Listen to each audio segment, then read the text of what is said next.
சிவசிவ சித்ரா யூடியூப் சேனலுக்கு உங்களை அன்புடன் வரவேற்கிறேன். இன்றைய தலைப்பு என்னவென்றால், இலக்கியங்களை நாம் ஏன் படிக்க வேண்டும்? இலக்கியங்கள் ஏன் படைக்கப்பட்டன? இலக்கியங்களை ஏன் நாம் படிக்க வேண்டும்? மனம் விரிவடையும், வேறொன்றும் இல்லை.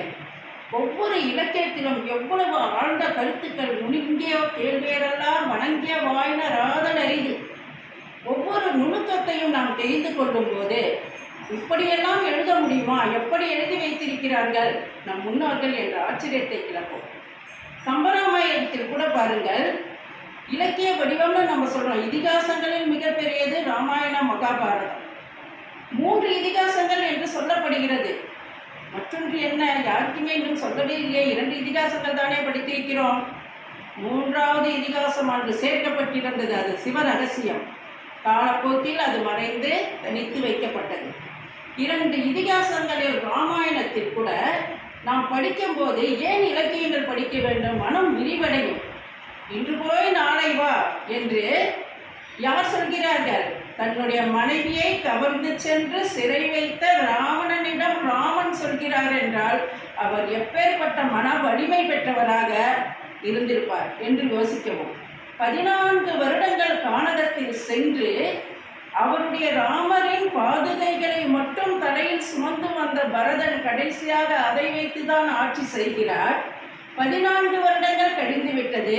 ராமன் வர வேண்டும், அந்த கடைசி நிமிடம் வரவில்லை என்றால் நான் உயிர் துறந்து விடுவேன் என்று பரதன் காத்து கொண்டிருக்கிறான்.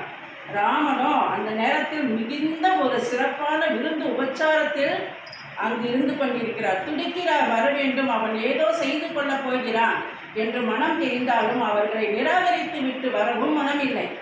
யாரை அனுப்புகிறார் தெரியுமா? அனுமனை அனுப்புகிறார். சற்று பொறுக்க சொல்லவும், இதோ வந்து விடுகிறேன் என்று சொல் பரதனிடம். ஏன் அவ்வளவு 14 வருடம் காத்திருந்தவனிடம் ஏன் ராமனே வந்து சொல்லக்கூடாதா என்று இருக்கலாம். இங்கு ஒரு சூட்சுமம் இருக்கிறது. 14 வருடம் பரதன் ராமனை மட்டும் நினைத்து கொண்டில்லை, அவர் பாதுகைகளிலே நினைத்து கொண்டிருந்தார். அதனால்தான் அனுமன் என்கிற சிறிய திருவடி அவரை அனுப்பி சற்று பொருங்கள், இதோ வந்து விடுவார் ராமன் என்று சொல்கிறார்கள். பெரிய திருவடி என்று அழைக்கப்படுபவர் கருடாழ்வார், சிறிய திருவடி என்று அழைக்கப்படுபவர் அனுமன் என்கிற ஆஞ்சநேயர்.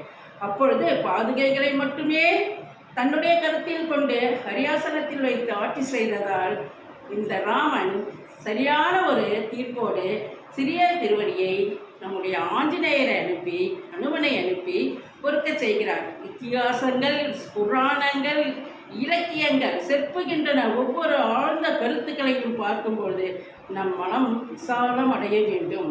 உலகத்தில் ஒன்றுமே இல்லை, மாயையான உலகத்தில் நாம் இவற்றையெல்லாம் பிறந்து நிறைய இலக்கியங்கள் படித்து அதனுடைய நுட்பத்தை அடைந்து நாமும் அறிந்து பிறருக்கும் சொல்லி நம் வாழ்க்கை முடிவடைய நாம் வழிகாட்டுவோமாக. நன்றி, வணக்கம்.